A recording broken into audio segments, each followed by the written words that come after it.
Business Insights on Talking with the Experts, hosted by Rose Davidson. This episode of Talking with the Experts is brought to you by our future partners. Maybe that's you. If your brand aligns with authenticity, strategy, and transformation, let's collaborate. Visit talkingwiththeexperts.com/sponsor Talking with the Experts to learn more. Now, let's dive into today's conversation. Hello.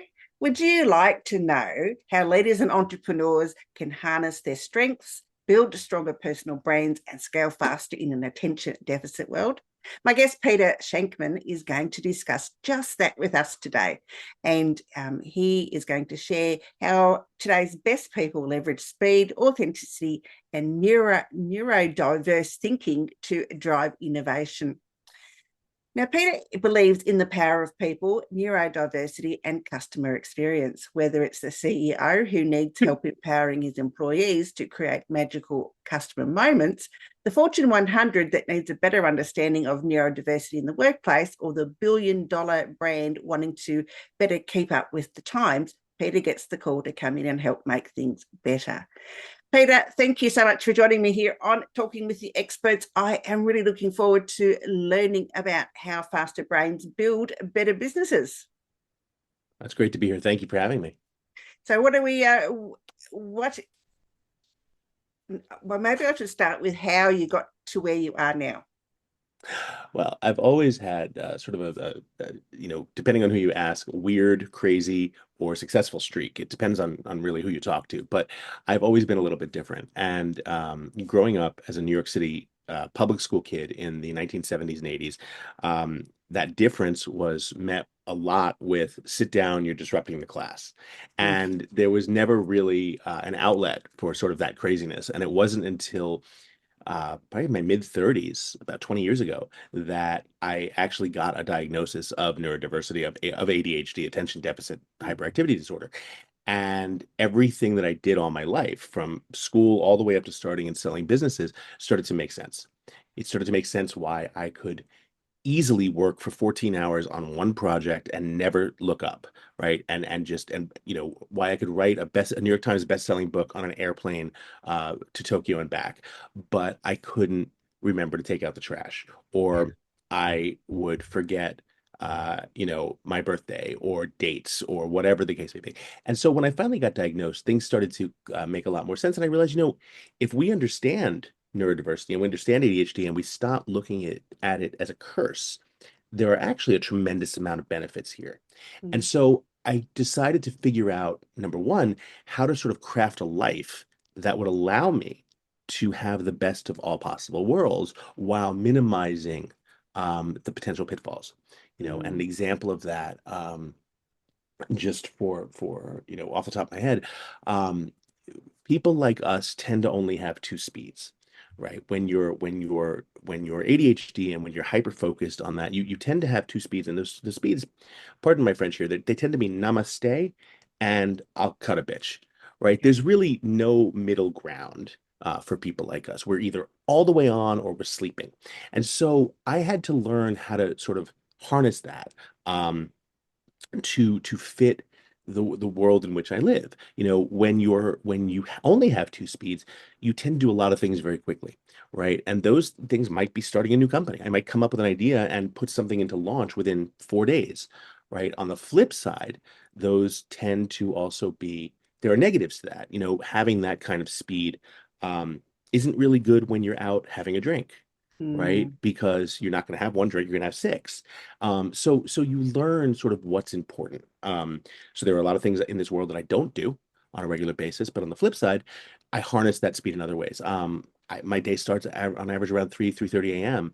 when I get up. I'm a single dad, and my daughter is currently sleeping in her bedroom right there. So as a single dad, the only time I really have to exercise and get my brain in the right space for the day is super early.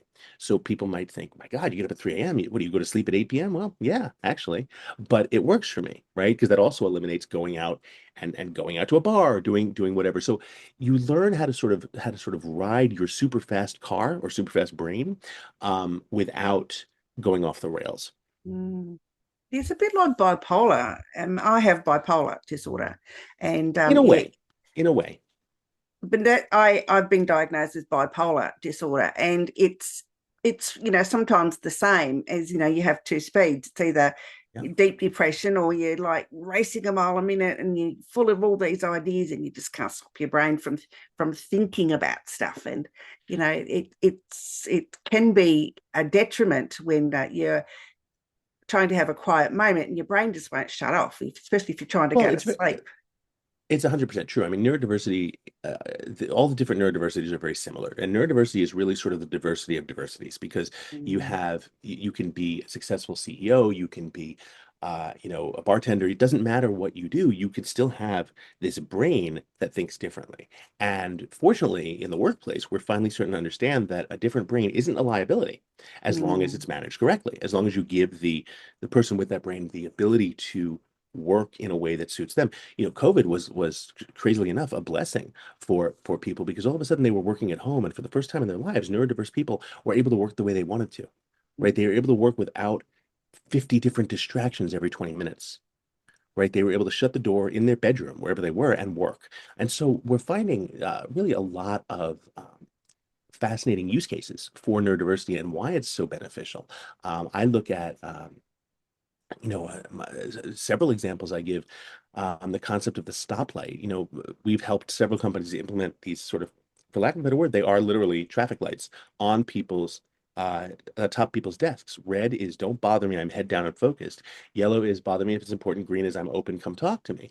Because when anyone, neurodiverse or not neurodiverse, is deep in thought and deep in work, if you come over to, hey, I have a quick question. Well, the question might be quick, but it's still 15 minutes to get back into that deep work. So you get interrupted twice an hour, you're not getting anything done. Absolutely. So, Peter, why is trust and transparency and not perfection? How does that win loyalty in today's market? We live in a society where the bar for customer success is so incredibly low, right? I don't need you to think about your last flight, right? You took a flight and you left, you bought a ticket, you got to the airport, you got there 3 hours early as they told you to, but and you got to the gate and you're going through security, you're like, all right, I have an hour and a half to make my flight, this is fine. And everything works until you get up to security, and for whatever reason, they choose you and you get the full pat down and the full, behind the scenes. Okay, well, 45 minutes later, right now you're out of security, a little less dignity. Now you only have 45 minutes to get to your gate, which is okay because it's gate 4. It says it right there. Except they changed your gate. They didn't tell you. Now it's gate 279, and it's like 6 airports and like 4 provinces over that way. So now you're running directly through the airport. Your luggage is falling out behind you. You finally get to the gate. You're 20 minutes before your flight. It's okay. It's 20 minutes. Except you weren't there 30 minutes in advance. They gave your seat away, right? You were in seat 3A. Now you're in seat 45 bathroom all the way in the back. So that's what you expect. So if you have a good flight, in your mind, a good flight is you get to the gate, your flight's there, you get on the plane, you're not pulled off the plane by your nose, you take off on time, you land on time, you don't crash into a mountain. That in your mind is the best flight you could ever have, when in reality, that's just called a flight. It's a very basic, they didn't do anything special. So companies, we expect companies to fail and companies to do poorly in the customer experience so often that the simple act of doing slightly better, one level above the worst possible outcome, is considered a win. So if a company is transparent, hey, we're delayed for 25 minutes because we are checking the manifold on one engine, shouldn't be a problem. Just tell me. Everyone gets delayed. Delays are fine, but let me know why. Right? That's transparency, right? If we're about to take off and we're sitting on the runway and all of a sudden that 2-minute burst on the runway turns into 30 minutes and no one tells me what's going on, it's probably just that giant storm cloud out there. It's probably just weather. But if you haven't told me, it also could be because the wing is falling off. I have no idea. Let me know. Transparency is simply the act of getting in front of any problem before it becomes a major noticeable problem. Once you do that, I'm happy to wait. I'd much rather have you check that wing and make sure it's not falling off, but tell me what you're doing. Otherwise, I'm going to the worst possible place and thinking the worst, and I'm going to start sharing it, posting it, but why is this so terrible? Just let me know what's going on. That's transparency. Companies who do that tend to see much higher success rates in their customer experience. It's Yeah, I not agree. rocket science.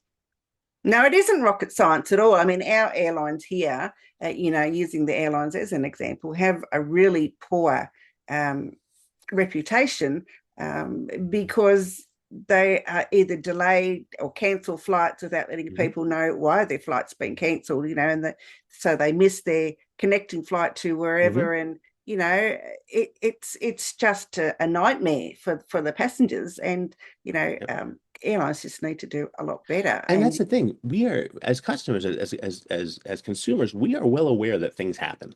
Things happen. Life goes on. But it's the problem that there's no transparency and no communication in it.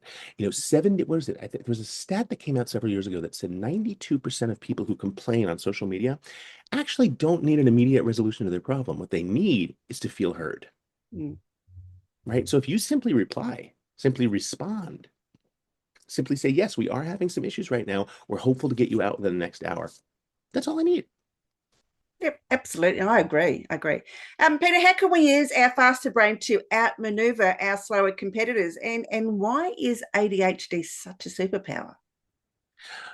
Well, it's a great double set of questions. ADHD is a superpower because we think differently. We look at things that are happening in the world and we ask ourselves, what if? And a lot of old school companies really don't ask themselves what if because they're afraid of what if, right? What if is one of those questions that might lead to different answers rather than the one that says, this is the way we've always done it.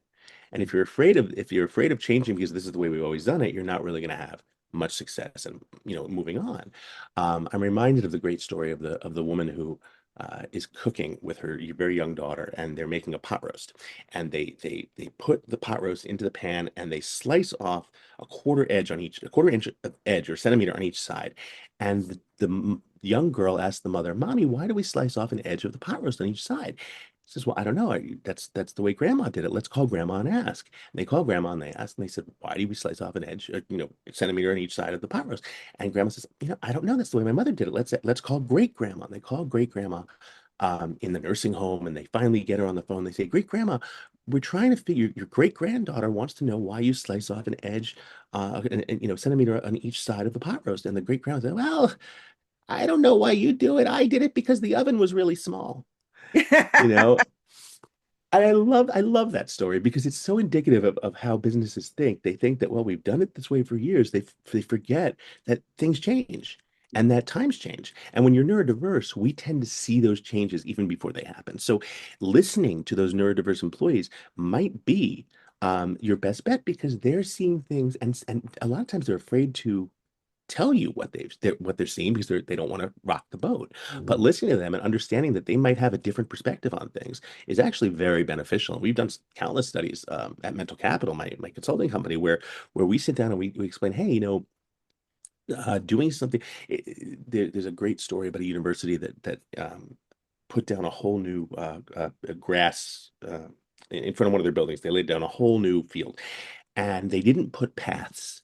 They didn't create cement paths for people to walk on. Instead, the president of the university got very angry. Why are there no paths? The groundskeeper said, wait 1 month. And they waited a month, and they found that the people who were going to classes or made their own paths, and the paths were all perfectly aligned. And they were aligned the best way that it was for the university because that's the way people needed to go.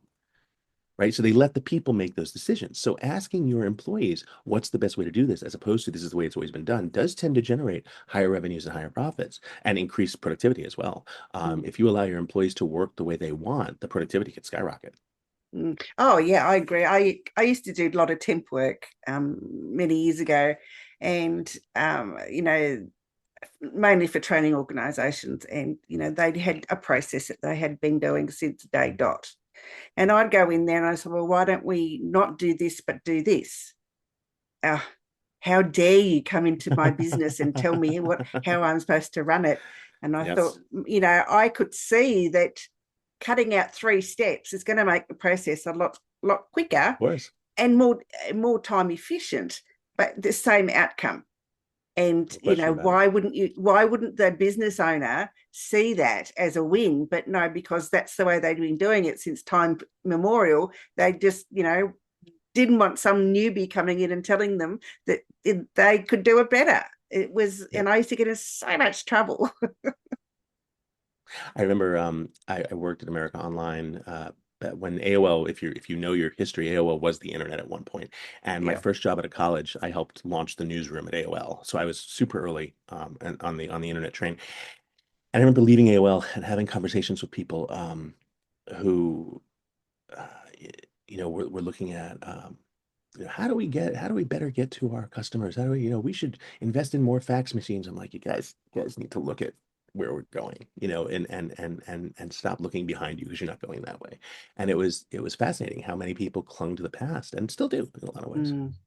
Yeah, they do. Absolutely, absolutely. Last question. What's the 3-minute rule for smarter networking and faster relationship building? The best rule I ever heard, and I've been using this for almost 30 years now, is the premise that there is no such thing as networking. Networking is simply life. The concept of shutting up and letting the other person talk is something that no one nearly does enough. We live in a society where we say hello and introduce ourselves and let someone respond, and we go quiet when they respond simply to wait for a break in the conversation so we can start talking again. If we stay quiet and we let the other person talk, two things are going to happen. Number one, they're going to think, wow, this person's a phenomenal conversationalist. No, we're not. We're just being quiet and letting you talk, and no one does that enough. And the second thing that's going to happen is you're going to build a Rolodex with every single person you meet. My joke is that if you're sitting next to me on a plane, unless you fake your death, I'm going to know everything about you by the time we land. Now, I didn't say that you're going to know everything about me. I'm not going to bother you. If you want to put your headphones on and go to sleep, that's fine. But if you're willing to talk, I'm going to let you talk, and I'm going to let you speak, and I'm going to let you tell me your story, and I'm going to take notes, and I'm going to listen, and I'm going to learn, because doing that allows you to build this incredible Rolodex. I started and sold a multi-million-dollar company based on that whole premise. We connected journalists with sources, and the reason I was able to build this company was because journalists would call me and say, hey, you talk to everyone. I need an expert on whatever. Oh, sure, call this guy. And I became known as that guy who connected people. So the simple act of listening twice. I had an ex-girlfriend years ago who had a Southern mother, a very Southern American proper mother. And she spoke with this wonderful accent, and the mother did. And she always used to say, and one thing she said to me, I'll never forget it. I was saying something, we were at dinner at her house in the South, and I was not used to the South. I'm a New York City boy. And I was saying something, and I guess I was talking too much, and the mother should.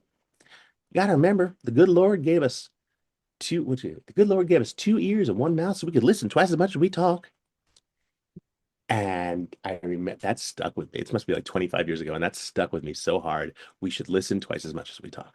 Absolutely. No, I totally agree with that. I think there isn't enough listening being done in the world in general. I think, it's not just workplaces and leaders and managers that need to listen more to employees. It's the whole world in general. Peter can be found if you want to look for Peter, and I'm sure you do because he's so fascinating. You can find him on LinkedIn, on Facebook, Instagram, and on his website, shankman.com. And you have a keynote speaker thing that you want to promote, Peter. Yeah, so I'm a corporate keynote speaker. I speak around the world on customer experience. I've spoken to pretty much everyone in the Fortune 500, American Express, Disney, Oracle, SAP, United Airlines, Marriott Hotels, you name it. My goal is that the concept of customer experience doesn't need to be hard. It just needs to be a little bit better than what we do. Yeah, I agree. And it'd be fascinating to hear one of your keynotes. I think that'd be. You could find a lot of them online, actually, on my YouTube page. I'll have a look at that, and I'll search a YouTube page and put it in the show notes so people can have a look. Peter, it's been an absolute pleasure. Thank you so much for joining me today, and I look forward to catching up soon. Thank you. It's been my pleasure. Bye. Bye-bye. You've been listening to Talking with the Experts with Rose Davidson, the podcast that brings you real stories, bold insights, and strategies that work. Be sure to subscribe on YouTube or your favourite podcast channel so you never miss an episode, and dive into our full library anytime at talkingwiththeexperts.com. Until next time, keep learning, keep growing, and keep talking with the experts.